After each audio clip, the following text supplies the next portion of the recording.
Dancing with the shadows of our existence are the mysteries that defy the glow of understanding. These enigmas are shrouded by a thick veil of affairs, ones that are bound to keep their secrets concealed within. It was 2023 when Edgar Abaria and his wife headed to Burlington, Washington, leaving the familiar comforts of their home in the Philippines. Their visit to the state, of course, wasn't without cause. It was here that their adult daughter, Abigail, was living. The pair wanted to visit their daughter and restitch the distant divide that kept them apart. Edgar was 73 years old at the time and showing signs of an onset of dementia. They'd visited Abby before, but even so, neither of them was familiar with the area. Edgar wouldn't have been able to navigate the streets alone. Luckily, he didn't have to, since they'd be staying with their daughter and her family.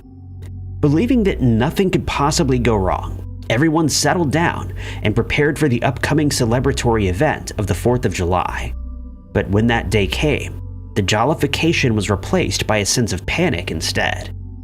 At some point, Edgar's wife had left the house, leaving the man in the company of his daughter on that day. Abby began to feel sluggish, and believing that her father would be perfectly fine for just an hour or two, she laid down for a nap. When she awoke shortly after, she found that Edgar was mysteriously missing. After rushing outside into the garden and finding he was nowhere to be seen, Abby began to arrange a search party. Finding Edgar in time was crucial, given the dementia. He was undoubtedly at risk. Anything could happen. He could lose his balance and slip into a water source. He could board a public transport vehicle and be taken anywhere. As the search parties were being gathered that afternoon, one man, a neighbor of Abby's, came forward with some useful information. According to him, Edgar walked out of the house and was spotted by the neighbor, James Stavig, the Burlington City Council member, who was unaware of the man's condition. Somehow, through a severe language barrier, Edgar managed to arrange a ride with Stavig, who subsequently drove him north to Bellingham. The neighbor alleged that he stopped in at a Lowe's parking lot located 30 minutes away from Abby's home. His reason for doing so was due to the language barrier. Stavig simply didn't understand where Edgar wanted to go, so he dropped him off in a supposedly safe environment, hoping he would find the help he needed. Once the family and police officers caught wind of this, they headed straight to Lowe's on Sunset Drive, hoping that the 73-year-old was still waiting there. There was almost a sigh of relief. That was until they arrived at the scene. As they searched the parking lot of Lowe's, the search party discovered the disembodied canvas shoe that belonged to Edgar. There was no other trace of him in or around the building. It was as though he vanished right where he stood. So the arranged search party marched on, extended over several areas, hoping to find something. Missing person posters began to flood the streets of Washington with the idea that someone must know something. The months dragged on with no new developments. Edgar was gone. Abby's mother moved to Washington to aid in the searches, but years passed with no signs that he was ever going to turn up. A stream, red and hot, went winding down across the land of La Palma in the Canary Islands of Spain. It was a river of fire flowing into the sea, the result of more than 22,000 earthquakes that occurred in just under a week, resulting in a large fissure opening above an active volcanic ridge. The red, hot stream was lava, and it brought with it an unyielding force of destruction. The volcanic eruption came on the 19th of September in 2021, lasting a harrowing 85 days, making it the first massive volcanic outburst on the island since the eruption of Tenagea in 1971.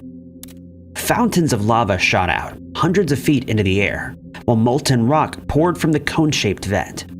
It was clear that this was an unstoppable force, and so evacuation efforts began in the nearby towns as the lava swallowed up 1,000 hectares worth of land, destroying buildings, devastating crop fields, and eliminating thousands of wild and agricultural animals. It was chaos. The eruption, though, occurred at a time when technology had advanced rescue operation techniques. As the lava continued to flow into October, several of the town's dogs were found to be trapped in the volcano's danger zone, unable to escape the wrath. Their plight had been making headlines for weeks after emergency teams realized that they couldn't escape the path of the lava. In an effort to save their lives, drone operators and rescue teams were in the process of devising and launching a daring rescue mission. As they were preparing to take it on, they would use drones to drop food and water for the animals, allowing them to survive while officials worked out a path of rescue. On the day that the operation was launched, using large cargo drones to trap the dogs in nets and fly them to safety, a bizarre mystery would begin to unfold. When the controlled cargo drones arrived in the area where one of the dogs was trapped, they found not a single dog in sight. Instead, they were met with a red spray-painted banner hosting a not-so-ominous statement. It read, "The dogs are fine," and it was signed by a group referring to themselves as the A-Team, a seemingly anonymous and mysterious rescue organization of sorts that was able to devise a plan quicker than a few rescue companies combined. Using the drones, the authorities searched the rest of the area and possible places that animals could have ended up, but they found nothing. Somehow, this group had rescued several dogs seemingly overnight, leaving many unanswered questions in their wake. It's everyone's worst fear to lose a loved one, but to have that loss come in the form of an inexplicable vanishing, there exists no closure, a necessary aspect when it comes to the process of grief. In December of 2023, this is the very missing feature that one Lancashire family would be subjected to. It was the 5th of December, a calm Tuesday in Skelmersdale, Lancashire, when Brian Blakeman sat down for breakfast at his home in the Ashurst area. His wife had left to run some errands that morning, leaving the 77-year-old to his devices. It was after breakfast and drawing on lunchtime when Brian, a keen walker, decided to go for a routine walkabout of the neighborhood, as he so often did. Seemingly, he departed the residence between 11 and 12 that morning. Sometime later, Mrs. Blakeman returned from her errands and walked into an empty house. Concern immediately brushed over her. Even when she knew her husband enjoyed his walks, he would never have been gone for this long. Still, she waited, hoping that he would show up. But when the hours continued to pass, she realized there was only one thing left to do. Mrs. Blakeman headed to the Lancashire Police Department to report her husband missing, a truth that she was still reluctant to accept. What followed was one of the most extensive searches known to the area. The first step was to scour the hours worth of CCTV footage, but all this was able to determine was which route Brian didn't take. It's a rural area, which means he could have gone in various directions. Doorbell footage from residents in Tannhuse, Foster's Green, and Digmore showed each checking their footage too, and there was nothing. The police enlisted the aid of specialist teams, which included mounted officers, helicopters, underwater search teams, and even drones. 5 wooded areas were searched, along with several bodies of water, the country park where he was a regular, and the cafe where he was known to frequent. Rescue personnel scoured the terrain and visited the homes of hundreds, checking their barns, sheds, communal bin stores, and garages. These operations took place amid heavy rains and frigid temperatures, which likely obscured the efforts. Despite the extensive amount of effort that went into searching for Brian, no clues as to where he could have ended up ever surfaced. As the searches continued, police, family, and friends were releasing information about the missing man and what he looked like, and where he was last seen, hoping that someone saw something. The case left everyone involved baffled. There was absolutely no evidence to go on. No sightings, no CCTV footage, and no personal belongings found scattered around. Who is David Law? That is the question when it comes to one bizarre case that echoes the chilling mystery of Ireland's Peter Bergman. On the 19th of September 2024, emergency services were called to the beach of Rossall Bay, a fishing port and bay on the coast of Jersey, an island within the United Kingdom. 2 members of the public heard a disembodied cry for help, only to spot a person adrift in the sea. The emergency services managed to bring him ashore.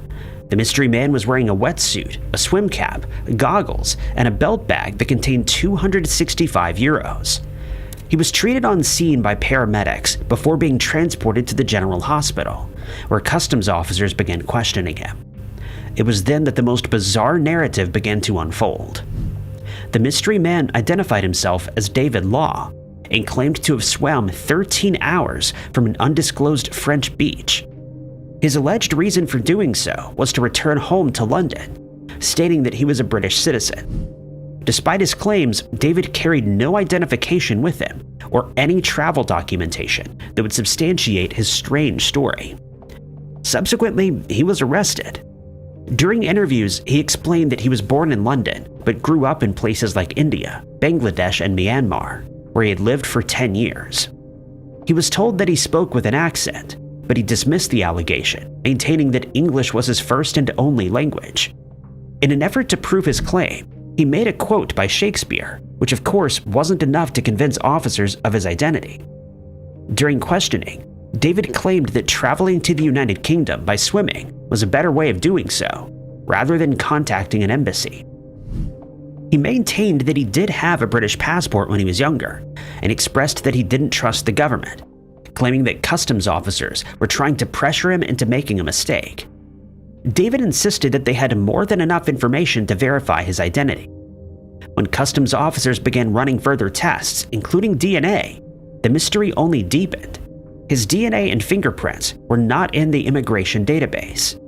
Extensive investigations followed, aimed at determining the man's identity, but the efforts were ultimately futile. The true identity of this mysterious figure remains unknown, but inquiries are still underway, with hopes that clues will soon surface.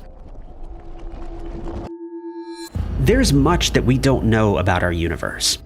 In the shadows lurk the wonderful and the strange, the things that we've yet to fully understand. Though we haven't the knowledge of these mysterious entities yet, we occasionally have the odd encounter with them. Some hunters and campers swear that they saw Bigfoot. Swimmers and paddlers maintain that the Loch Ness Monster is real. And then we have the UFOs, the crafts unknown to man, seen by both people on the ground and by pilots in the air. It was just before midnight on the 29th of January 2023 when something inexplicable took place in Canadian airspace. A Canadian North flight departed from Fort McMurray, Alberta, destined for Yellowknife, when the pilots encountered something truly baffling when they entered Canada's Northwest Territories. What the pilots saw prompted them to make contact with air traffic controllers, believing what they were witnessing was nothing more than a flight scheduling error. The crew radioed in, asking air traffic control if they had 2 planes east of their airfield. The crewman also stated the craft was making strange circular maneuvers. Moments later, the control room radioed back, denying that they'd seen anything on their radar. There was no reported traffic in the area at the time. The controller asked if the pilots had a visual on something. The hesitant response to that question painted a strange picture. They explained that there were 2 lights dancing around just above them, and they couldn't figure out what they were. Making this encounter even more bizarre was all these strange objects weren't showing up on the traffic collision avoidance system. All the crew could see were 2 disembodied lights dancing around. When the control room still saw nothing on the radar, they decided to make contact with the area control center to see if they could spot anything on their side. Moments later, the controller was back. The center had no movement either. Everyone involved began to wonder what exactly it was that they were seeing. Trying to get to the bottom of the mystery, the controller said that he would check in with the center again. The crew, though, told the controller not to worry because these dancing lights were a risk to them and weren't engaging in contact.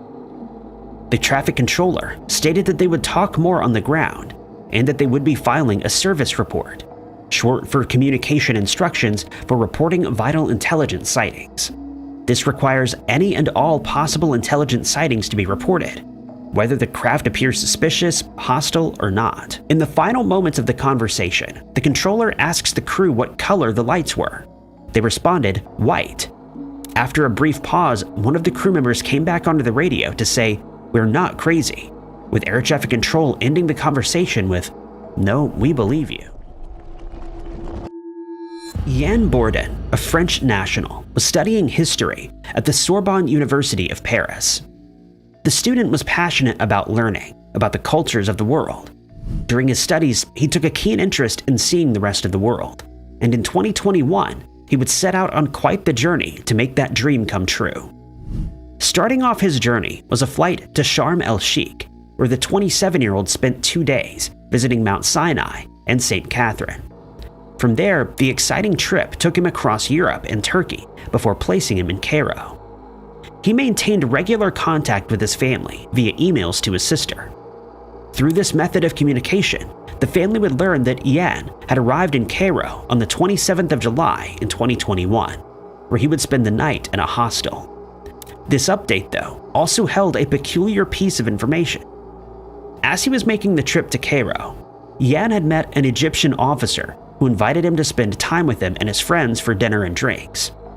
The next email update came on the 4th of August, in which the backpacker stated that he met up with the young officer and visited the Egyptian museum. The family was happy that Yan was having fun, and they eagerly awaited the next update of his adventure. The month of August flew by, and there was still nothing from the young man. September rolled around, and so did Yan's mother's birthday. She received no birthday message from her son that day, and once that month drew to a close, panic was setting in. By November, the month of his sister's birthday, there was still no word from Yan, finally forcing the family to report him missing. They headed to the Ministry of Foreign Affairs in Paris and to the French embassy in Cairo. The latter made contact with Egyptian security, detailing the ordeal, only to be told that Yan was never in Egypt. Despite this strange information, investigators managed to track his credit card, which revealed that he was in Tahrir Square, in the downtown area of Cairo. The credit card had been used on the 7th of August, 3 days after Yan last spoke to his family. The transaction he made, though, was odd. It appeared that he had withdrawn 200 euros in total, spanning over 4 separate operations within just 5 minutes. The family believed that this was some kind of mistake, insisting that he would never spend that amount of money under usual circumstances. This discovery was a call for concern. In a desperate search for Yan, the family went as far as to fly over to Cairo and meet with the French ambassador and Egyptian prosecutor, hoping that they could shed some light on this baffling ordeal. But the authorities knew nothing of Yan either, leaving the mystery to linger. The months went by with no sightings, no answers, and no communication. Then, over a year later, on the 9th of August 2022, something truly bizarre happened. The missing man showed up at the French consulate in Cairo. The French national had inexplicably popped up in Egypt a year after having disappeared. The following day, he made contact with his family and headed back to France. While Yan was found, the mystery about his ordeal wasn't over yet, because he refused to explain the reason for his absence and remained silent about what had happened to him. A rights group informed a news outlet of the reappearance and stipulated that they would not be communicating any details of Yan's vanishing, implying they knew what those details were. Some began to theorize that the case was an enforced disappearance, leading to the submission of a complaint to the United Nations Working Group on Enforced or Involuntary Disappearances, hoping to pressure Egypt and France into holding an investigation into the ordeal. Suspicion also fell on the off-duty officer that Yan mentioned in his emails, but the authorities were never able to identify who he was. Standing as one of the most famous cities in the world is Paris. Many notable features come to mind when thinking of its name. The Eiffel Tower that punctuates the city, the site of the Notre Dame Cathedral, and the looming Arc de Triomphe. These obvious and striking landmarks are the surface features that dominate the city of Paris. Beneath the terrain, though, lies something unseen. Connecting everyone across the city are fiber optic cables, weaving their way to houses, apartments, and businesses. The hidden cords provide a more stable internet, allowing businesses across France to flourish, while also maintaining global communication. Given their position, it's hard to imagine that these fiber optic cables would be subjected to sabotage. Yet this is the very situation that Paris found itself in back in 2022. That year, the Eiffel Tower was not the most talked about feature. It was the early morning hours of the 27th of April, 3 a.m. to be exact. The unknown attackers were taking their places as the city slept. They dispersed unseen into 3 areas. Some, it appears, went north, near Disneyland. Others went east, and the remaining few ducked to the south. How many people were involved in this attack is of course unknown, given that none of the saboteurs were identified. The plan was carried out quickly once each team member reached their respective area. Each of these sites was housing long-distance cables, which were covered by above-ground viaducts. During this time, some of these covers had been exposed for maintenance, allowing the group to gain uninterrupted access. It was these long-distance cables that essentially linked the city of Paris to neighboring areas, such as Lyon and Lille. Immediately, the attackers began to slice the cables, making almost surgical severances, and removing whole sections of wire, ensuring that the repair would not be easy. It was clear that a tool of much more precision than a simple sharpened blade was used. The idea was to cause as much damage and disruption as possible, and the saboteurs, their motive unknown, achieved almost exactly that. The results of their efforts caused extensive disruption, forcing internet traffic to be rerouted. While the network remained active, the spikes in latency all across the country severely impacted several businesses. As many residents of France wondered what the issue was, they were left with slow internet or none at all. It wouldn't be until 10 hours later that the damaged cables would finally be found. Work to restore them quickly began, taking dozens of hours. During this time, the rerouting of the internet was beginning to fail. The load was too strenuous. Connecting to the internet was now impossible. Tens of thousands of homes across France were without internet. Eventually, the repairs were done, the internet was reinstated, and the city of Paris and all across France, peace was restored. It was almost as though it never even happened. Months would go by with authorities investigating the sabotage event, hoping to figure out who was behind this and why. Then came the second attack. It was the 18th of October 2022, when 3 links of the subsea cable were damaged, leaving several areas without connectivity. Similar to the attack in April, the sabotage was carried out in the darkness of the early morning hours. Again, the attackers made precise cuts. They were swift with their actions and disappeared into the night once their efforts were completed. The damage was found hours later, and repair teams were mobilized to the areas just before dawn. This time, the damage was far more extensive. Network traffic had been disrupted across Europe, Asia, India, and even the United States. The automatic rerouting system kept the network active, but the same problems as before were bound to present themselves. Among their similarities, the April attack and October event had one difference. The earlier sabotage was done to affect domestic connectivity, impacting only France's cities. The October incident, though, was far more extensive. Whoever this group was, they sought to have the most significant impact by targeting international connections. A criminal investigation was prompted, but as before, there was no evidence that could lead authorities to the doorstep of the perpetrators. The identities of those responsible and why they were doing this remain an infuriating mystery. Who is Jetpack Man? This is the baffling question that many would like the answer to. Usually, sky-related mysteries focus on UFOs, deranged birds, or Mothman sightings. In 2020, though, the focus was much different, unexpected even. It was the 30th of August 2020, when 2 different airline pilots flying different aircraft within the Los Angeles-California borders spotted something truly bizarre, yet impressive. There was a man with a jetpack just hovering over LA at 3,000 feet. The first pilot to radio to air traffic control was American in 1997. He explained to the control tower that they had just flown past a man with a jetpack 300 yards to the left of the plane. Almost immediately, the next pilot chimed in. He was flying the SkyWest aircraft and claimed to have just passed by the exact same out-of-place sighting. At this point, it seemed that no investigation into the event had taken place, seemingly after no other pilots reported seeing the Jetpack Man. Los Angeles airspace seemingly went quiet after that, with no new strange sightings to report. Then, that year, on the 14th of October, he came back. This time, it was China Airlines who reported the sighting. The pilot stated they had seen a flying object like a flight suit jetpack. It was hovering higher than before, almost at 6,000 feet. After this, some level of investigation was carried out. a Los Angeles Police Department helicopter took to the skies, hoping to find this elusive jetpack man. Instead, over Beverly Hills, they discovered a balloon of Jack Skellington. But this wasn't enough to satisfy the masses. 3 independent pilots couldn't have mistaken a balloon for a man in a jetpack. The next sighting came on the 21st of December, when one pilot and a flight instructor with the Sling Pilot Academy both spotted the strange flying object, this time hovering at 3,000 feet. The jetpack man was flying near Palos Verdes and Catalina Island, just south of LA.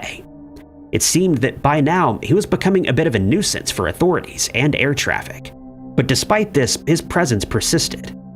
On the 30th of June the following year, a pilot in a Boeing 747 was flying in LA airspace, only to come across the very mystery that had the whole aircraft community talking. He radioed to the tower, stating that the alleged jetpack man was in sight. This time, the pilot and air traffic controllers didn't sound as amused as they had before, indicating the mystery man's morph from being a silly mystery to an enigmatic nuisance. The final sighting came less than a month later, when another pilot reported a humanoid being floating with a jetpack. But the fact is, even after all this time, we still don't know the truth behind the jetpack man, his identity, or his motive. Jetpack Man wasn't the only strange sky sighting that occurred in 2020. Since drones have come into existence, they've served as a nuisance to the skies, and they're often used as a means of spying, usually by enemy countries. Often, local government authorities are able to figure out who's behind it, and they're chastised for their obvious and invasive acts. But what happens when the appropriate authorities can't figure out who's controlling them, or where they came from? What if no country fesses up and claims responsibility? Well, we're then left with an everlasting enigma. It started on the 31st of December 2019, New Year's Eve in Colorado. Placido Montoya was on his way to work when he spotted something strange in the sky. They were small, blinking lights, but not ones that belonged to any normal aircraft. They were instead fixed to drones.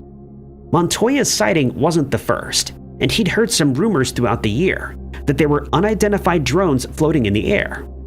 This was the first time, though, that he had seen it for himself. Hoping to outrun the object's gaze, feeling as though he was being watched, Montoya pushed his truck to 120 miles per hour, speeding off the road, with a chill creeping down his spine. That very same night, the Morgan County Sheriff's Office received over 30 calls from local residents reporting sightings of drones.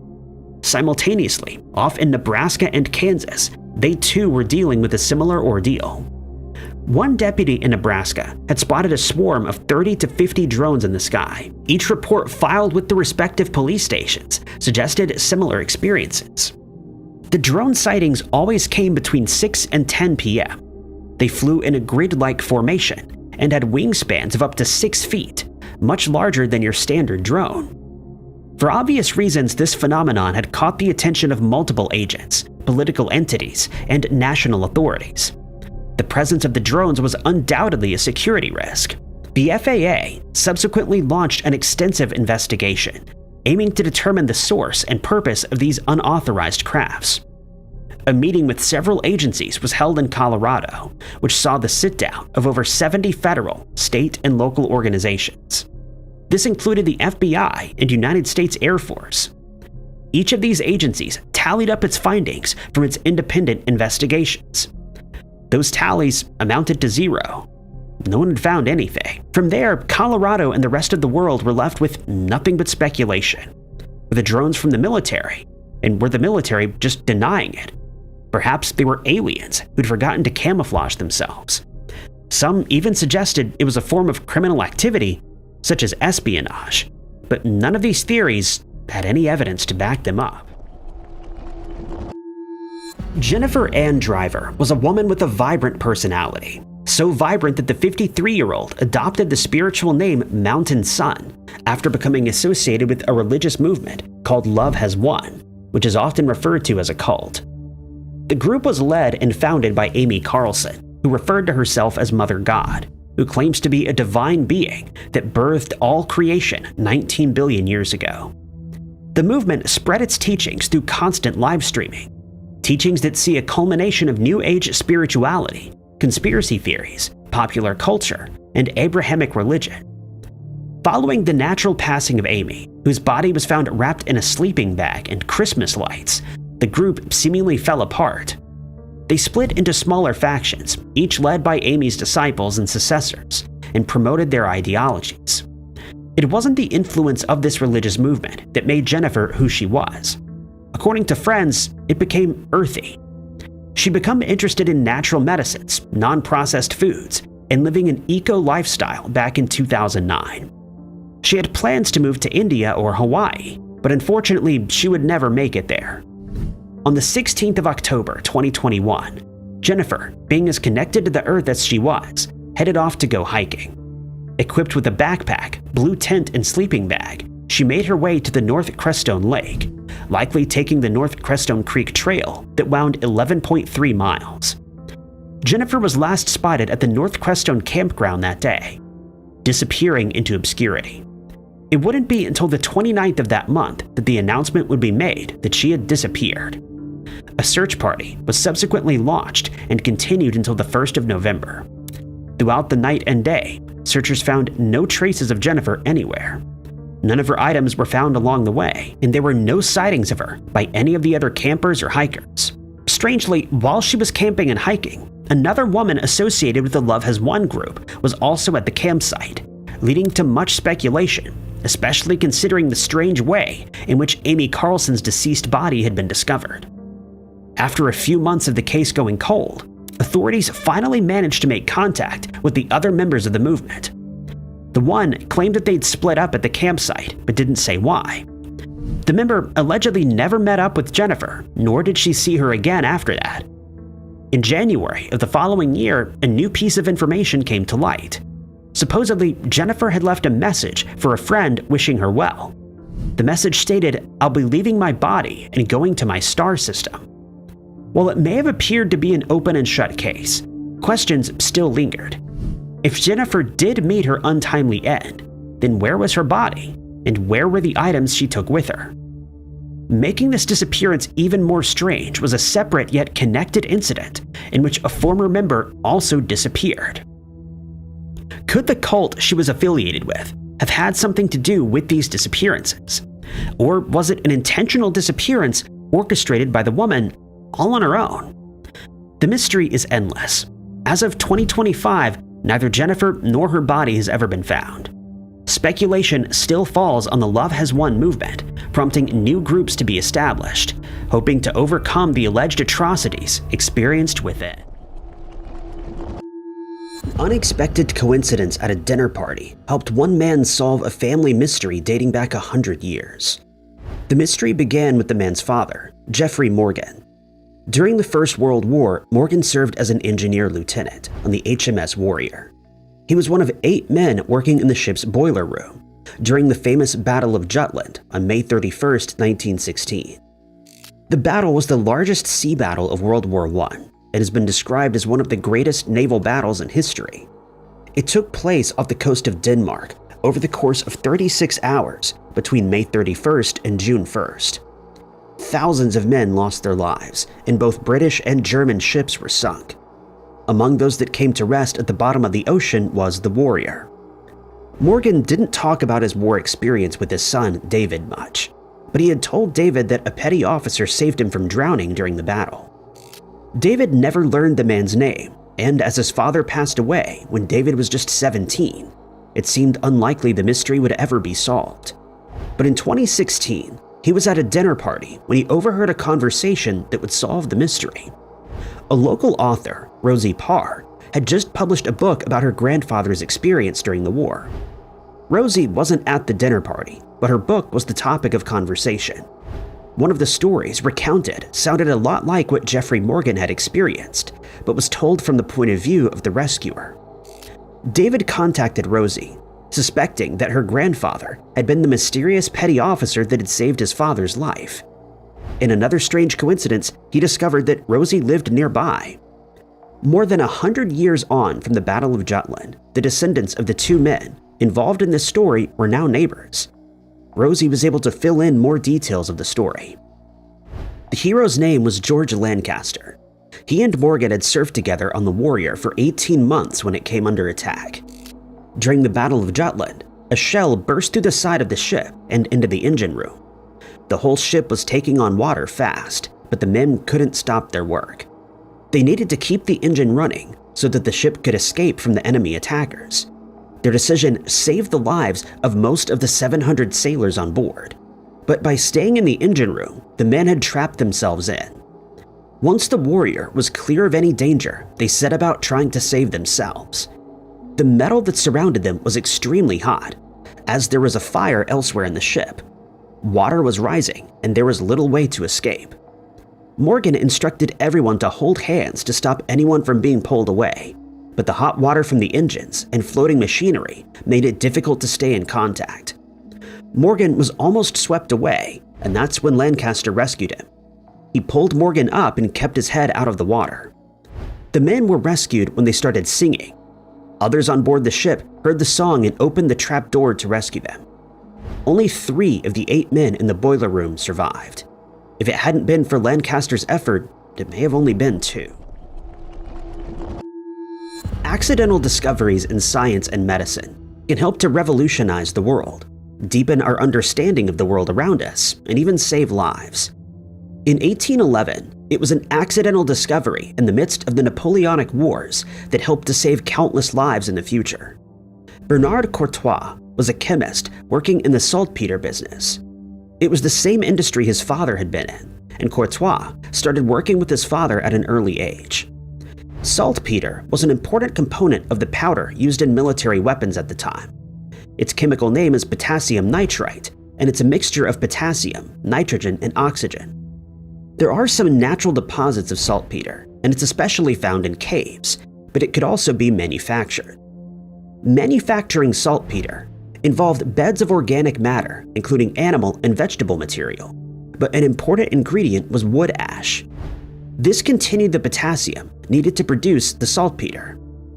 By 1811, the demand for saltpeter had never been higher. The wars between France and the rest of the continent had been ongoing since 1803, but showed little signs of slowing down. Napoleon was preparing for his grand army to march on Russia, and more men, weapons, and horses were required for the march. The production of saltpeter was limited by the amount of raw materials the French had access to. With naval blockades making it difficult to import the substance from overseas, these resources needed to be collected from the continent. Wood ash was becoming increasingly difficult to source, and chemists were now turning to alternate sources. Seaweed was abundant along France's coasts, so it became one of the many things experimented with during the time period. It was during one of these experiments that Courtois made a mistake. He added slightly too much acid to the seaweed ash. A violet-colored gas rose from the suspension and condensed into crystals. It wasn't something he had ever seen before, and Courtois turned to others in the scientific community to help to understand this new substance. British and French scientists got to work trying to reveal the secrets of this new chemical. It was discovered that this was an element with similar chemical properties to chlorine. More interesting to the scientists was what sort of uses this new element could have. When mixed with ammonia, it created an extremely volatile powder.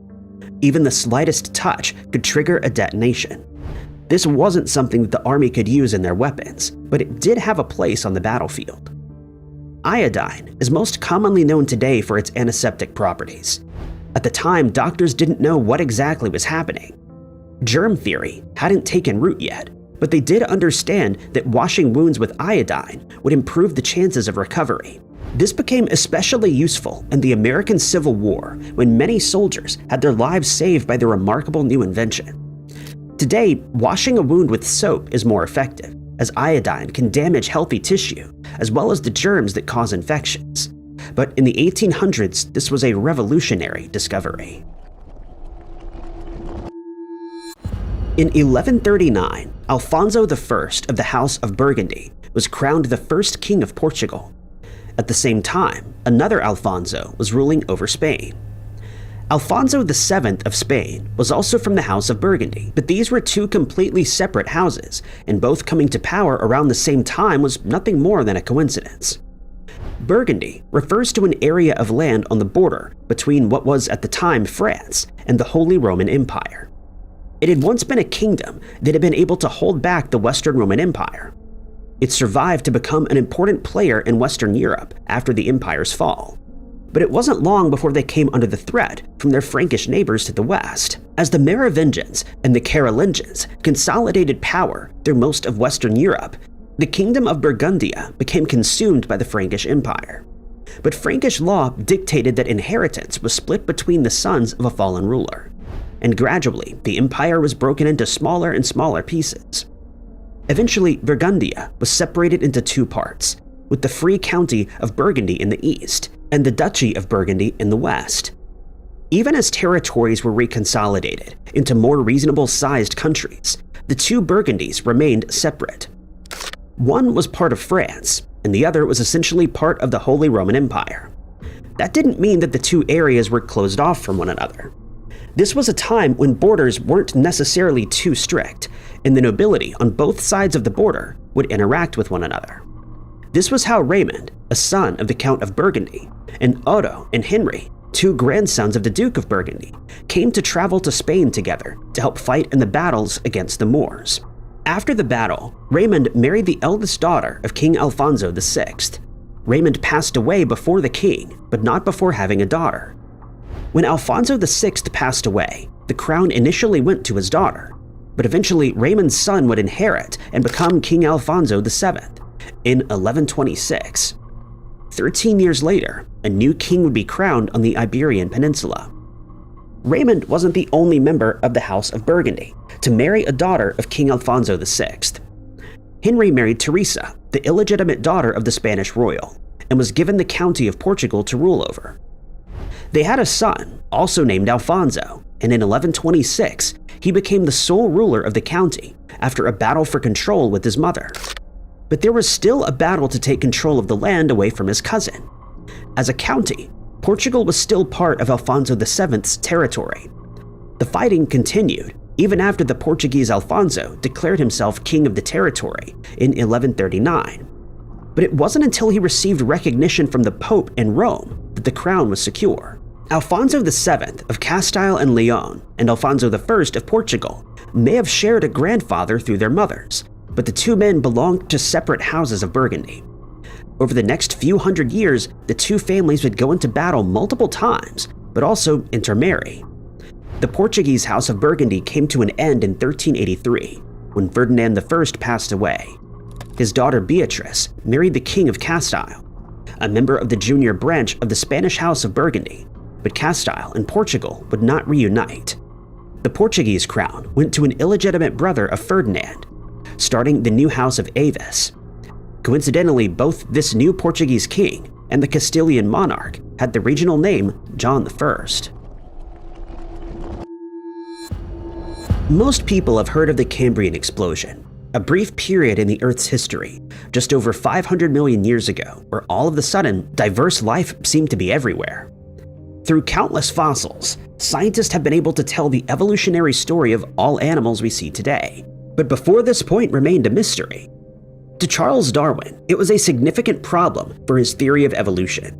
With the vast amount of diversity that was seen in the fossil record, animals would have needed to have been evolving and diversifying for hundreds of millions of years, but geologists could find no fossils from before this time period.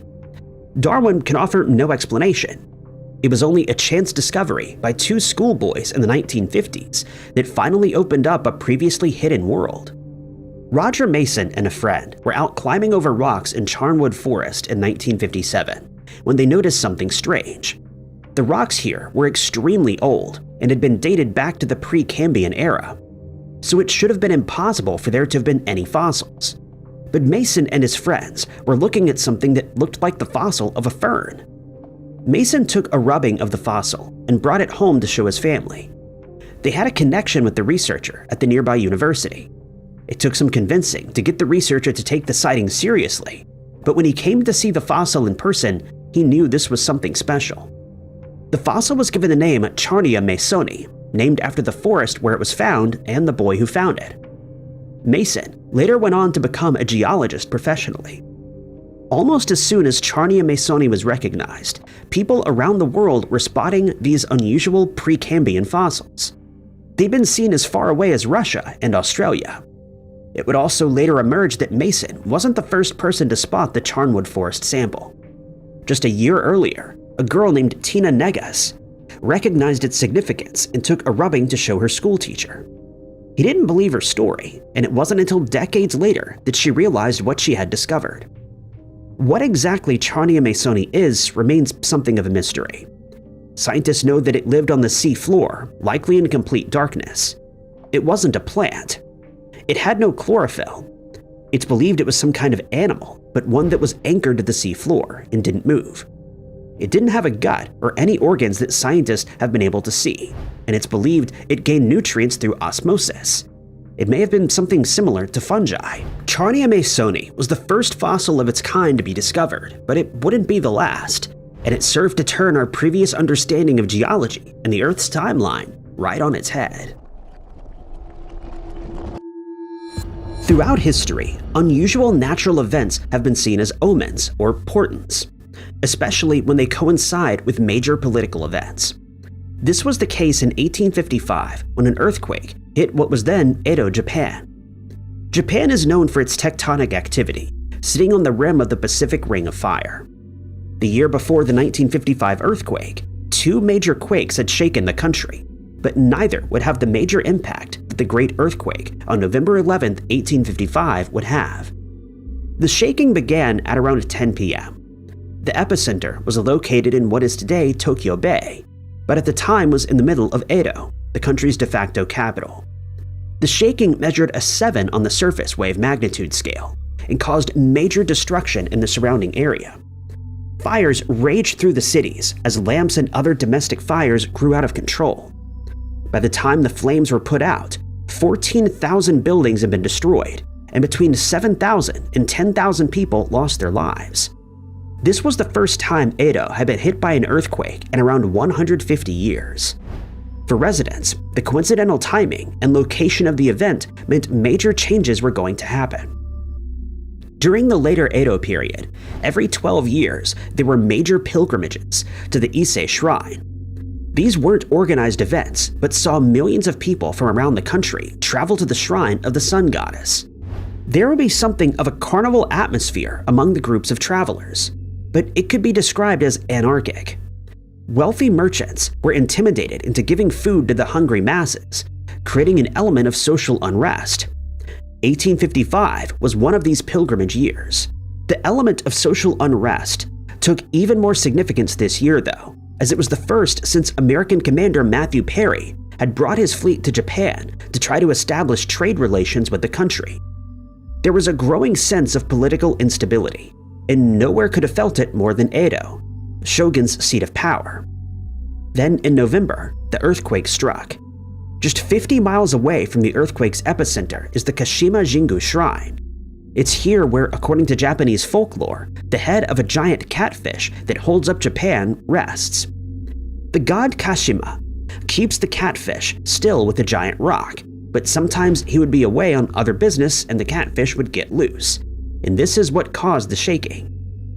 It was only a coincidence in 1855 that the earthquake hit this location, but to the people trying to live through a time of significant social and political change, it seemed to be a sign that the ruler no longer had divine favor.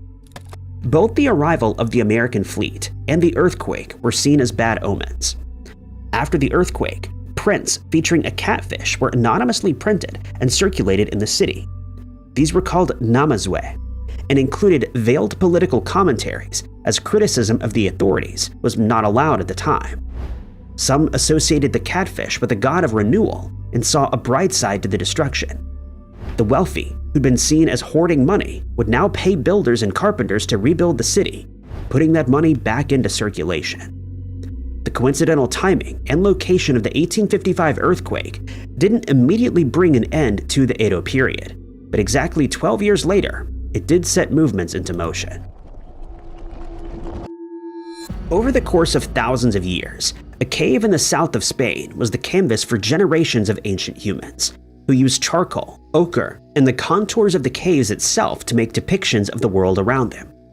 13,000 years ago, a rockfall sealed the entrance of the cave, locking away the paintings until an unlikely series of events revealed them in modern times. In 1868, a hunter named Modesto Cubilla was out with his dog near the town of Santillana del Mar in northern Spain. The dog disappeared, and after a short search effort, Modesto found the dog hidden in a cave he'd never seen before. He told the local landowner, and word made its way to Marcelino Sanz de Saltuola. Saltuola was just the right person to investigate the unexpected discovery. He was an amateur archaeologist who took an interest in our earliest ancestors.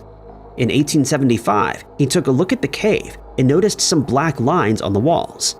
At the time, Paleolithic art was unheard of, and Saltuola had no reason to believe that these were made by humans.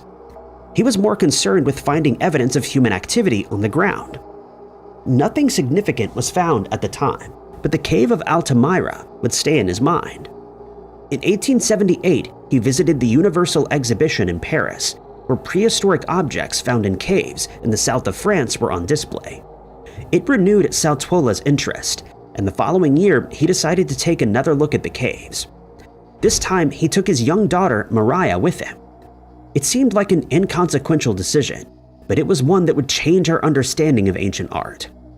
While her father was looking for artifacts on the floor of the cave, Maria wandered further inside. She decided to look up and became the first person in 13,000 years to see the carefully painted bison, horses, and figures on the cave walls and ceiling. If Saltuola hadn't decided to take his daughter that day, it's possible that the paintings would have gone unnoticed for hundreds more years, if they were ever even noticed. Saltuola was amazed by what he saw. Art like this had never been seen before in Europe, and he knew this was a major discovery. In 1880, he published an article on his discovery, correctly identifying the paintings as the work of Paleolithic humans. It wasn't until the 6th century that a European would refer to what we know today as 1 CE as the beginning of a new era. He'd calculated the estimated birth year of Jesus Christ, and within a few centuries, it would become the first year of a new counting system that has lasted until the present. By coincidence, the year chosen was already one that the ancient Chinese recognized as the beginning of a new era. In the year 1 BC, Emperor A of Han passed away. He was only 24 years old at the time and had no children or brothers to pass the throne to. He attempted to pass the throne to his lover, but his grandmother stopped that from happening. Instead, his young cousin, Liu Jixi, was made emperor, later to become known as Emperor Ping. The empress's nephew, Wang Mang, was made regent, as Ping was only a child. It was traditional for Chinese emperors to declare a new era soon after taking the throne. Some did so immediately, while others continued to use the old era name for a few years before announcing a new one. In this case, the decision was made by Wang Mang. Era names resemble mottos and typically refer to something that the emperor was aiming to achieve during his reign, or what he wanted his reign to represent. Many referred to peace, or even the mandate of heaven. Wang Mang wanted a clear distinction between Emperor Ai's time in power and his own. Ai's government had suffered from corruption, and Wang Mang wanted to show that things were changing. He chose the era name Yuan Shi, which has a meaning associated with the beginnings or the earliest forms of something. It wasn't enough for Wang Mang to change the era name. He wanted that era name to reflect the start of something. Rather than changing the era in 1 BC, when Emperor Ping officially took the throne, he had it begin in 1 CE. Therefore, 1 CE became known as the first year of the primordial beginning. The era of the primordial beginning wouldn't last long. After just 6 years on the throne, Wang Mang poisoned the emperor and placed another child ruler in his place. He lasted 3 years before Wang Mang officially took the throne, claiming to have found signs from heaven that he should be the emperor. Over 500 years later, a Byzantine monk also decided the year 1 CE was the beginning of the new era. In Europe, up until this point, years had been counted from the year Emperor Diocletian became Roman Emperor in 284 CE. Diocletian would have been an unpopular figure among the educated monks, as he persecuted early Christians. This was likely why the monk Dionysius Exiguus decided to come up with a new way to count the years. He attempted to calculate the years since the birth of Jesus. How he made his calculations is unknown, but it's likely based on written accounts of those who lived near the time period. He calculated that Jesus' birth had been 525 years earlier, making the year AD 525. It would take a few centuries before this counting system became widely adopted, but by the reign of Charlemagne, it was established that year 1 AD was the start of a new era. In the 2006 movie, Superman Returns, villain Lex Luthor steals a fragment of kryptonite from the Met Museum. For a brief moment, the chemical composition of the famous fictional mineral is shown on screen. At the exact time the movie was released, scientists at London's Natural History Museum were unraveling the secrets of a previously unknown mineral. They would soon discover it had almost the exact same composition as the fictional kryptonite. The mineral was discovered 2 years earlier in a drill core at a mine in the Jadar Valley in Serbia. It took the form of small white nodules and was unlike anything the geologists had ever seen before. They were unable to identify it themselves and called upon the help of the Natural History Museum's Chris Stanley. Stanley realized this was a new mineral, but before it could be confirmed, he would need to figure out the chemical composition and other properties, like its crystal structure. With assistance from the Canadian National Research Council, the atomic secrets of this new mineral could be revealed. The tests showed that this was a sodium-lithium boron silicate hydroxide. After learning this, Stanley searched the literature for any record of something similar. What he found wasn't in any scientific papers, but it was in the Superman movie. The 2006 film identifies kryptonite as sodium-lithium boron silicate hydroxide with fluorine. The new mineral was almost a perfect match, with only fluorine missing from its chemical makeup. Scientists working on the project called it the coincidence of a lifetime. Of course, there were also many other significant differences between this new mineral and the fictional space rock. Kryptonite is green in color rather than white, and it emits a form of electromagnetic radiation. The new mineral didn't emit any kind of radiation, but it did glow a pink-orange color when under UV light. Sometimes strange coincidences can be forgotten to history, only to be rediscovered thousands of years later. During an archaeological dig in Ireland, one of these strange coincidences was uncovered during excavations. Before a bypass could be built up through the town of Ballyshannon in Ireland, test digs took place to make sure the works wouldn't disturb anything of archaeological significance. It soon became clear that this would be the case when a small graveyard and the foundations of a medieval church were uncovered. There had been little written about the church before, with only a few references in the historical record, so the discovery was a big surprise to archaeologists.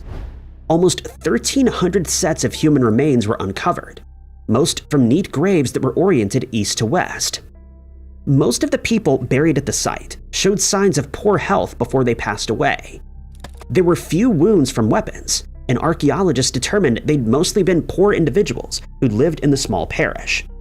They didn't have access to the same medical care others in the nearby area had at the time. The discovery provided a fascinating insight into medieval life in Ireland. But soon, archaeologists came across a strange coincidence. 2 of the bodies showed signs of bone tumors. Analysis showed both men had suffered from a genetic condition called multiple osteochondromas. The condition is extremely rare, with only 1 in 50,000 people today suffering from the condition. Multiple osteochondromas is caused by a mutation in a certain gene.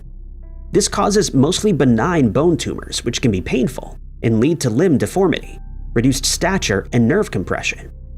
If seen twice in a community today, most of the time the 2 people with the condition are related in some way. Experts assumed this would be the case when they began examining the 2 men from Ballyshannon. What they weren't expecting was for the 2 men to not only be unrelated, but to have possibly lived hundreds of years apart. The first individual lived sometime between 689 and 975. He lived to be around 30 or 40 years old and had a gene mutation that had been seen in at least 3 modern patients. His tumors weren't as pronounced as the other individual, but they were seen throughout his body. The second person lived from 1031 to 1260 and passed away at a much younger age. His condition meant he had deformities in his hips, knees, ankle, and forearm. While examining this second individual, scientists made another surprising discovery. The two men didn't even have gene mutations in common. The second man had a mutation that has never been seen in modern cases before. It was a strange discovery, and one that may help scientists studying the disease and the modern population better understand how it can manifest. Unfortunately, little is known about how these two men lived or came to be in this small parish in Ireland. Many of the people buried in Ballyshannon showed health conditions, including conditions that impacted their bones and life. But researchers have not indicated if there was any reason why people from outside the community with these ailments might have come to Ballyshannon. In the summer of 2012, the world narrowly avoided an event that could have led to an apocalypse scenario. A rare coincidence of events led to a solar storm that would have wiped out electronics on Earth if it had happened just 1 week earlier. Scientists have worried about another Carrington event for years. This referred to a powerful geomagnetic storm that hit the Earth in 1859. A solar mass ejection sent X-rays, UV radiation, and charged particles out into space. The Earth was unfortunate enough to be in its path. The result was auroras seen as far south as Cuba and a fried telegraph system. At the time, the world was just beginning to use electronics for communication, so the event didn't have much of a lasting impact, except in the imaginations of those that witnessed it. Scientists know that if a similar event happened today, it would be much more devastating, and it nearly did in 2012.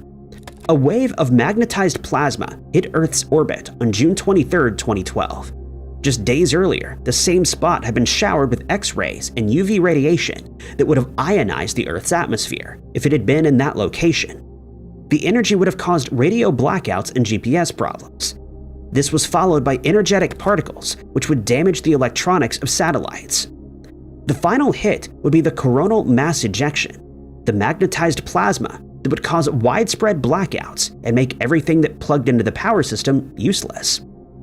Transformers would be blown out, leaving the power grid ruined long after the event had passed. Losing electricity would be far more devastating than many people might initially expect. The electrical system powers everything from hospital machinery to gas stations and municipal water pumps. Food refrigeration would also be affected. It's estimated that such an event would take roughly 10 years to recover from and cause damages reaching an estimated $2 trillion. This all would have happened if it had taken place just 1 week earlier. As it was, the Earth was roughly 11.6 million miles further along in its orbit. Considering the Earth's orbit is 584 miles long, it can be considered a near miss. By coincidence, the coronal mass ejection did manage to hit something, which allowed scientists to learn more about this event than any other. The object in question was the Stereo-A probe, a NASA satellite designed specifically for monitoring the sun. The Stereo-A probe managed to survive being hit by the ejection, as it was designed to function outside the Earth's magnetosphere. If it had been within the Earth's magnetosphere, it likely would have been destroyed. The Stereo-A satellite told scientists a lot about the event and what came before it. They discovered it was actually 2 ejections that hit Earth's orbit, just 15 minutes apart. There'd also been another coronal mass ejection that occurred earlier and traveled along the same path. This cleared material in the interplanetary medium, ensuring there was nothing in the way that would slow down the 2 later ejections. Scientists estimated that the July 23rd event was roughly as powerful as the Carrington event 150 years prior. They also believed that the Carrington event likely had the same pattern of a series of ejections happening at the same place. It's likely that the specific coincidence of events is needed for such a powerful storm. Thankfully, that means they're not very common, but they are more likely than what some expected. One scientist calculated that the probability of one hitting Earth in the next 100 years was roughly 12%. That hasn't happened so far, but there's always a chance that next time we might not be so lucky. 24-year-old Roy Allen Satoke spent his childhood growing up in Redding, California. He graduated from high school in Shasta, California, and according to his family, was very popular in the area as he made many friends throughout the years. But they also reported to the police that he had not been in contact with them for some time, and they'd grown increasingly worried about his well-being, since it was very out of character for him to not speak to them regularly. The case of Roy's disappearance started on the 22nd of September, 2024. On that day, he was staying at his ex-girlfriend's mother's house since he was house-sitting for her. The house is situated on Hiller Road. The details about that night are unclear, but it's known that after Roy was reported missing, investigators tried to track his cell phone, and it showed that at some point, he traveled close to Highway 96, since it pinged off a tower close to Willow Creek. It's also been suggested that he left his ex-girlfriend's mother's house on foot for reasons unknown, and since then, no one has been able to make contact with him. It isn't known whether he decided to disappear of his own accord, or if foul play was involved, but investigators have stated that they believe he left the area of his own volition. While this may be the case, it left his family baffled since they can't think of any reason why he should choose to disappear from an area where he has many friends and where his family is still living.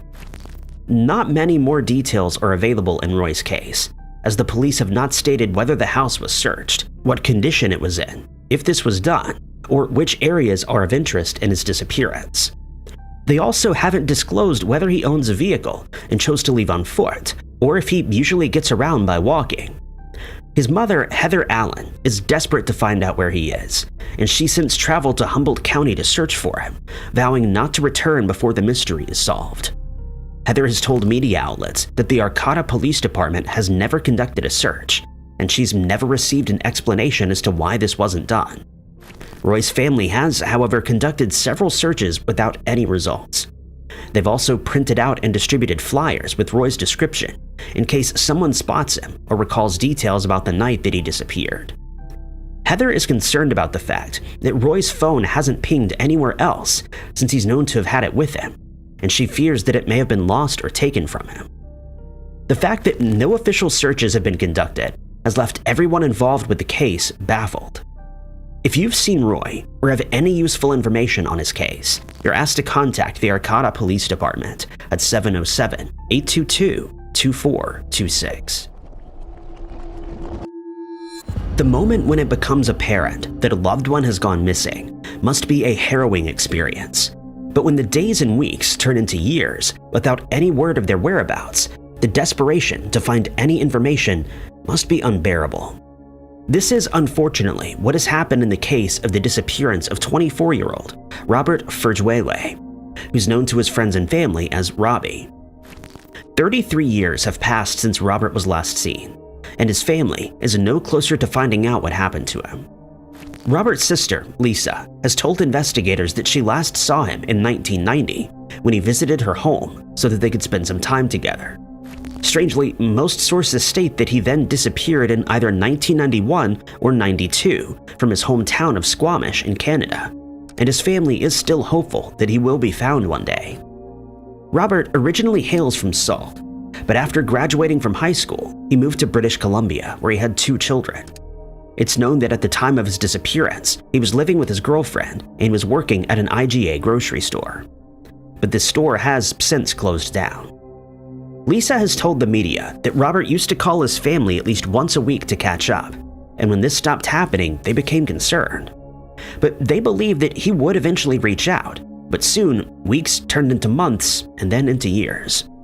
His family has contacted the Royal Mounted Police, who looked into the case, but they found no trace of Robert, and Lisa resorted to posting flyers detailing the case in the Vancouver area, particularly in the downtown east side, which is known for its high rate of homelessness, poverty, and illegal substance trade. The family's concerns escalated when Robert's ex-girlfriend called his mother to ask if she'd heard from him and revealed that she'd been out of contact with him for some time. She added that he went out that night and never returned. At first, they assumed he had moved to a new area or that he had a new girlfriend and would contact them soon to tell them about her, but this was not the case. Robert's family has since added their DNA to the National DNA Database, but this has not provided investigators with any fresh leads. Some people have speculated that he simply decided to start a new life elsewhere, but Robert's family refutes this, since they feel he would never leave his children behind to grow up without a father. Lisa has since penned a letter to her brother in which she states that his family misses him and they hope that he'll make contact with them again one day. She feels that there's a chance that he will see the letter, which is printed by media for the missing, and that he'll decide to come home or at least let them know that he's alright. His family has accepted that he may no longer be alive, but with no evidence to prove this, they hold out hope that they will be reunited in the future. When the RCMP was unable to trace Robert during their searches, they were unable to find any information on his last movements, and his case is no longer being investigated. Anyone who can provide information on his last movements or current whereabouts is asked to contact the RCMP at 604-892-6161, extension 5018. 62-year-old Johann McCarthy has not been seen or heard from since the day that he disappeared on the 8th of January, 2025. The last time that his family had contact with him was on New Year's Eve, the 31st of December, 2024, when he stated that he was going home to cash a check, but they never saw him again. It's known that he was still in Jackson, Mississippi on the 8th of February, since his supervisor at the Save-A-Lot supermarket where he worked saw him in the parking lot that day, and later told investigators that he was in the company of a woman that he didn't recognize. The store is situated on Bailey Avenue, and it would later come to light that Johann was last seen at around 2 p.m. that day, as he was walking in Hinds County in the 1000 block of Arbor Vista Boulevard. Thanks to his last sighting, he was known to be wearing a gray hoodie and a white pair of pants. Concerns for his safety are increasing, as it's known that he suffers from depression at times, since he's been diagnosed with depression psychosis. It should be noted that individuals suffering from this condition may hallucinate, start to have false beliefs, and may on occasion hear voices that aren't real. Since he's meant to be taking medication for this condition, his disappearance has caused a great deal of alarm, since he may be vulnerable without it. Furthermore, he may have trouble making the correct decisions while he's off his medication, and a silver alert has been issued in hopes that someone has seen him or has relevant information that could lead to his current whereabouts. After he was reported missing, the resulting investigation revealed that he may have traveled to Atlanta, Georgia, but investigators have not stated what led them to this conclusion.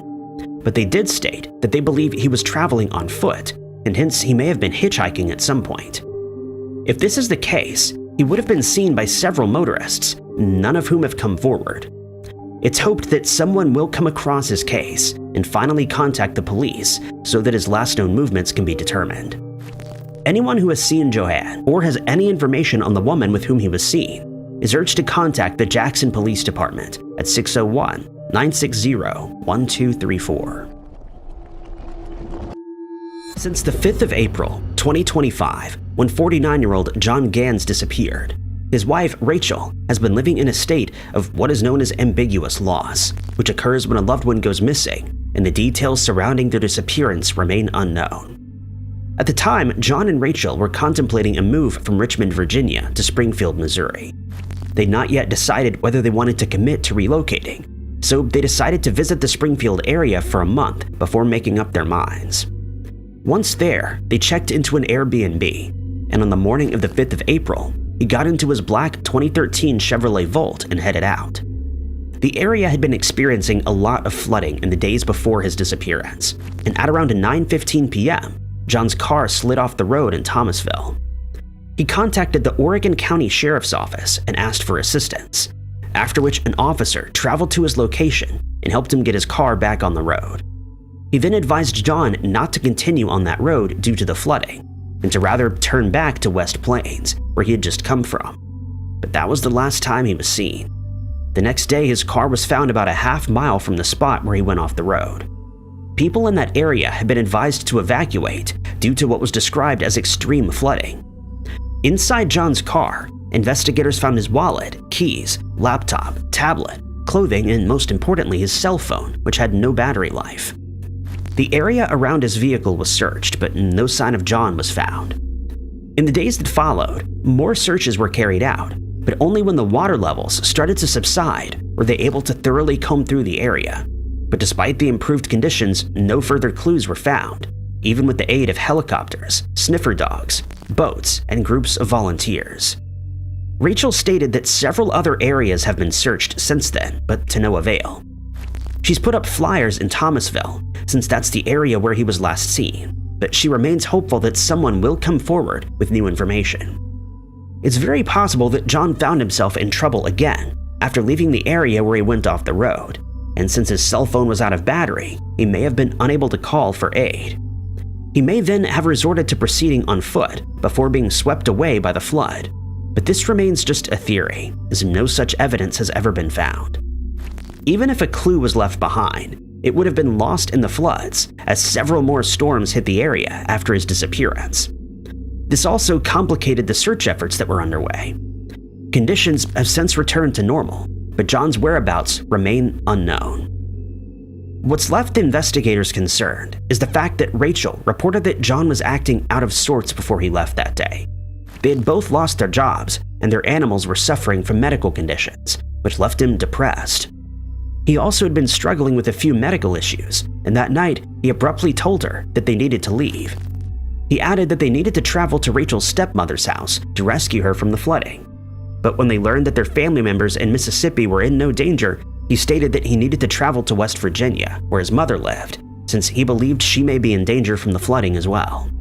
He then left and has not been seen since. Anyone with additional information on John's case is asked to contact the Springfield Police Department at 417-864-1810. The case of the disappearance of 57-year-old Davis Long started on the 11th of March 2025, when he suddenly vanished from Longview, Washington, on a seemingly normal day on which he was simply heading out to work. David is employed by the Maersk Company as a truck driver, and while the company is based in Portland, Oregon, he lived in Longview, from where he disappeared. That morning, he had a very early start as he headed out from his home at around 4 a.m. He got into his 2015 silver Kia Forte and set out towards Portland. According to some sources, he took the Industrial Talleyway exit, but his employer would later report that he never arrived at his destination, and he was reported as missing. Shortly after the report was filed, Davis's car was found close to a logging road in Randall, Washington, and alarmingly, it had been set on fire. Many people believe that this was done to dispose of any evidence that may have been present in the car, and hence feel that Davis was a victim of foul play. After this disturbing discovery was made, a search effort was organized with the aid of drones, search dogs, and officers searching on foot, but no usable evidence was found. This has left his family members desperate for answers and fearing for his safety. His sister, Lejana Shoulders, is convinced that Davis ran into some kind of trouble while on his way to Portland, and she's made several appeals to the public for anyone with information to come forward so that her brother can be located. Quite understandably, she's especially perturbed by the fact that Davis's car was set alight, but she remains hopeful that he is unharmed and that he will return to Longview. In one appeal, she addressed Davis directly, stating if he's alive and well, he'd better come home soon, since she wanted them to go fishing together. She added that he'd undergone triple bypass surgery and hence wasn't as strong as he once was, but she added that if he were accosted by someone, he would have put up a brave fight.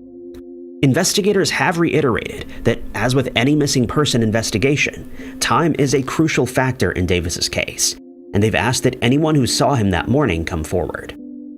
Anyone who can aid in this case is asked to contact the Longview Police Department at 360-442-5800. It's always a huge concern when someone suddenly disappears without a trace, but their case becomes even more urgent when they're known to be ill-equipped against the elements, as is the case in the investigation into 21-year-old Jonathan Huang's disappearance. Jonathan comes from Arlington in Washington, where he lives with the rest of his family, who help take care of him since he's been diagnosed with high-functioning autism. He's known to be a caring person who enjoys going for walks in the area, but he always informs his family when he's heading out. What's caused them a great deal of concern is the fact that Jonathan likely doesn't know his home address or any of his family's telephone numbers, and they've suggested that he may have gotten lost and is unable to find his way back. They told investigators that they last saw him at the house at around 7:30 p.m. on the 30th of March, 2025. One family member stated that they may have heard him leaving via the house's back door at around 5:30 a.m. the next morning, but they're uncertain of the exact time. Later that morning, they realized that he hadn't come home, and when his room was searched, they were dismayed to find that he hadn't taken his phone, shoes, or a jacket, though they believe he may have had his iPad with him. But they have added that he can't use his iPad to make or receive calls or messages, since it wasn't loaded with that data.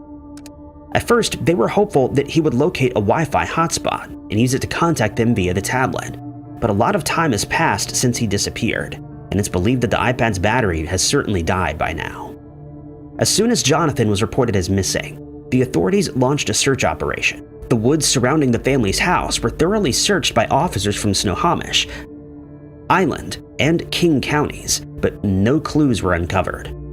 More than 150 people volunteered in the search, and over 4,000 man-hours were spent looking for Jonathan, to no avail, despite the assistance of search dogs, drones, and a helicopter that searched from the air. Back at the family's house, investigators gained access to his computer and cell phone in hopes that they would find information on his plans for that morning, but this was not the case. Residents in the neighborhood have been asked to check their CCTV security footage in case a camera in the area recorded Jonathan leaving that morning, but no one has come forward with any new leads. But there is hope that he's trying to make his way home. On the 23rd of June, doorbell footage was found of someone fitting Jonathan's description. They were seen walking along Northeast 114th Lane, and hence his family believes that this was him, and that he's still lost since they live on 114th Northeast Drive. His family has asked that everyone who sees the footage share it as far and wide as possible in hopes that either Jonathan or someone who has spotted him will see it and contact the authorities. If you have any information that could lead to Jonathan being found, you can contact the Arlington Police Department at 360-403-4300. A $100,000 reward is being offered to anyone who can help bring him home safely. During the investigation into the disappearance of 51-year-old Cannon Sullenberger, more than 44 square miles have been searched, but he's yet to be located, and concerns over his well-being are mounting. Cannon lives in Camas, Washington, where he owns a body design fitness gym. His disappearance has been labeled as very out of character since he's usually very reliable and keeps in contact with his loved ones on a regular basis. The exact time of his disappearance remains unknown, since his absence was only noticed when he failed to arrive at the gym on the morning of the 17th of February, 2025. When his coworkers were unable to get in touch with him via his cell phone, they contacted the police and asked that they conduct a welfare check at his apartment. When they arrived, they failed to find any sign of him, but they noted that his 3 dogs were still inside. This caused his family concern, since he wouldn't normally leave his pets unattended without informing someone that they need to be cared for. His vehicle, car keys, cell phone, and ID were all found in the apartment, which suggests that he may have left in a hurry, but this remains just a theory. What was complicating matters is the fact that Cannon may have left the previous night or early that morning, but no one has come forward with the sighting, and so his last movements have not been determined. During the resulting search effort, sniffer dogs picked up on Cannon's scent, and they led investigators to the middle of the Peace Health parking lot via his apartment complex's southern gate. But there, the trail suddenly disappeared, and it's been suggested that Cannon got into someone's car in the parking lot before disappearing. The dogs repeated this search a few days later with the exact same result. The police have stated that they found no evidence to indicate that Cannon was a victim of foul play, but added the possibility could not be ruled out yet. They've scoured through hours of CCTV security footage from the surrounding area, but have been unable to find any recordings of his movements after he left the apartment. Residents of the area have been asked to check their doorbell and CCTV footage, but no one has reported seeing the missing man to date. His family has since hired a private investigator who told the media that she hasn't found any evidence that Cannon was using illegal substances or that he was struggling with any mental health issues. In the days that followed, the areas around the gym and surrounding areas along the Columbia River were also searched, but without success. His family has distributed flyers detailing the case, but they've received no additional information so far. No description of Cannon has been made publicly available, and it isn't known what he was wearing when he left his apartment before going missing. but anyone who can aid the authorities in this case is urged to contact the Vancouver Police Department at 360-487-7400. Ani Rasina is a 28-year-old Finnish man who's been missing since the 5th of March 2025. He had traveled to the US with a dream of finding riches, but soon after arriving, something seemingly went wrong, and he inexplicably disappeared. Ani arrived at the Salt Lake City International Airport on the 5th of March, as is evidenced by security footage from that day. Upon leaving his home country, he told his family that he was planning to travel to Utah for a very unusual reason: to find treasure. It's believed that he hailed a taxi after departing from the airport, and that he was then taken to the Moon Lake area of the Chesney County in Utah, but it's not been determined whether he traveled all the way there or disappeared en route. Strangely, he had plans to hike into the Uinta Mountains, where he believed he would find treasure, but when his family had not heard from him by the 17th of March, they became concerned since he was alone in a foreign country, and they contacted the police. They've since aided in the search for Ani after traveling to Utah, but all efforts to locate him have been unsuccessful. In CCTV images from the airport, Ani can be seen with a backpack on his back as he leaves the building, and he doesn't seem to be in any kind of distress or acting abnormally. During the investigation, Ani's phone was found to have connected to a tower in the Moon Lake area, and so it's believed that he did reach his intended destination, but his movements after that are yet to be determined. That area has also been searched, but no further clues were found. The footage from the airport has, however, raised further concerns. Since he left the airport with just a backpack, it's believed that he didn't have any other luggage with him. If this is the case, he would have been woefully underprepared to spend time in the Uinta Mountains, especially since he disappeared during wintertime, when temperatures in the area can drop to very low levels. He had no hiking equipment with him, and it isn't known whether he had sufficiently warm clothing in his bag. Furthermore, the campground that he was likely headed to remains closed during the winter months, and it remains unknown whether he found somewhere safe to stay. According to his family, Ani became enamored with Moon Lake after he read about a treasure that may be buried in the mountains, and he made up his mind that he would be the one to find it. It's been suggested that upon finding the campground closed upon his arrival, he may have attempted to hike into the mountains via a 35-mile trail from the Highline Trailhead close to Mirror Lake Highway, and that he may have gotten lost along the way, but this has not been confirmed. At present, it's not believed that Ani met with foul play, and residents in the area have been asked to keep a lookout for him and to contact the police if he is spotted. Anyone who has seen Ani, or who knows what his travel plans were, is asked to contact the Duchesne County Sheriff's Office at 435-738-1126. Ani's NamUs case number is MP141190. Road rage has caused many problems over the years, as some drivers find it hard to keep their tempers when traffic is slow moving, or when they become involved in an altercation with another motorist. These incidents usually end without further incident, but unfortunately this was not the case on the 5th of February, 1997, when 47-year-old Richard Anderson, known to his friends as Richie, was involved in a traffic accident.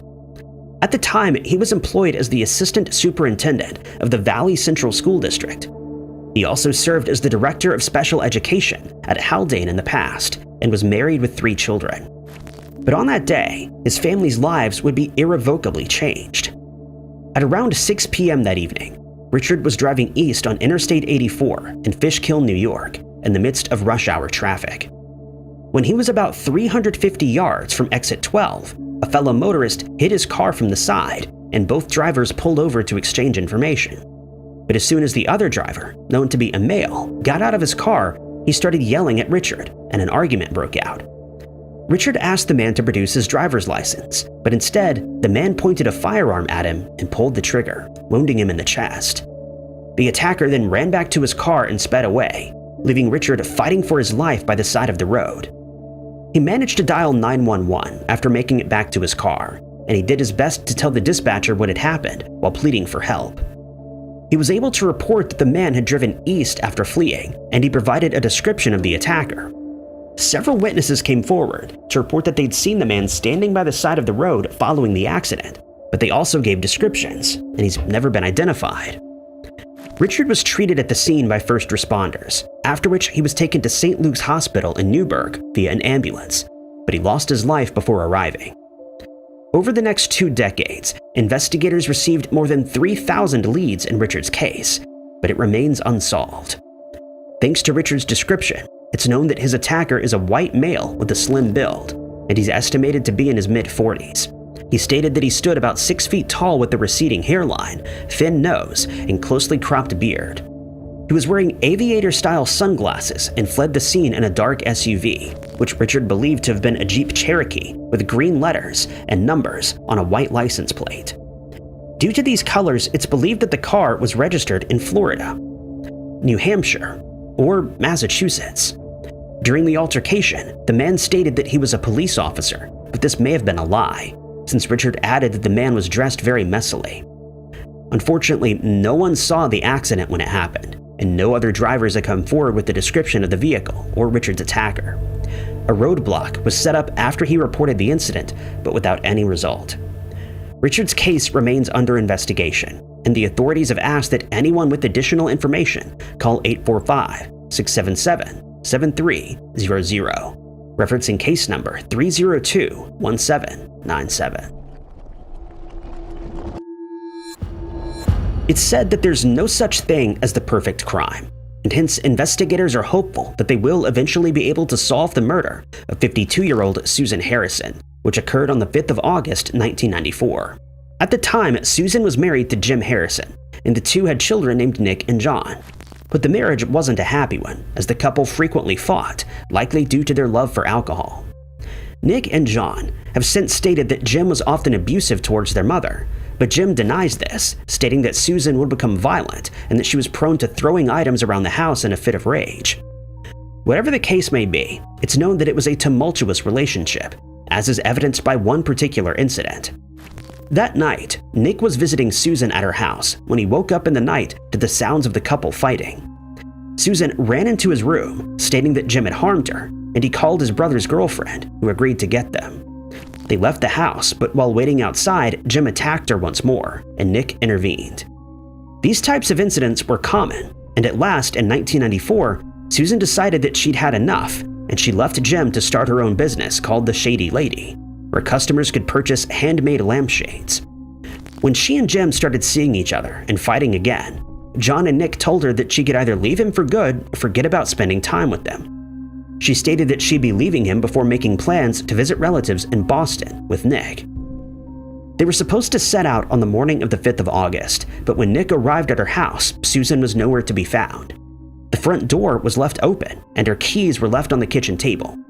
He also noted that her car was missing, and he assumed that she was out, but when she hadn't returned by 2 a.m., Nick decided to head home. When he and John were unable to contact their mother the next morning, they filed a missing person report, and Jim was immediately questioned. He claimed that Susan was at his house 3 times that day, and that she was in a foul mood until she took a nap. But when she took another nap later, she woke in an even worse mood, and she left his house in her car at around 10 p.m. Her car was found abandoned 3 weeks later at Washington National Airport, and it was determined that it was left there on the 6th of August at around 6 a.m. The keys were found in the ignition, and it had plenty of gas, though the battery was drained. Jim agreed to take a polygraph test and failed, but he claimed that the test was defective. Since it's been determined that Jim was indeed abusive towards Susan, he remained the main suspect. On the 29th of November, 1996, Susan's remains were found in a shallow grave in a wooded area of Wolfsville, Maryland. It was determined that she was attacked and her life was ended on the day that she vanished. Nick and John then filed a $17 million wrongful death suit against Jim, and the matter was settled out of court. Susan's case has since been closed, despite evidence that Jim arranged for his cleaner to scrub a bathroom in his house that was barely ever used, and she would later report that the bathroom was covered in dirt. A utility worker also reported seeing someone drive away from Jim's house in Susan's car at around 4 a.m. on the 6th of August. Jim also made no effort to aid in the search effort, but he has never been charged with ending her life. Thank you guys so much for watching. If you liked this video, be sure to hit that like button. Also, don't forget to subscribe and click that notification bell to keep up to date with all of our future uploads. But my name is Ty Knotts, and I'll catch you guys in the next video.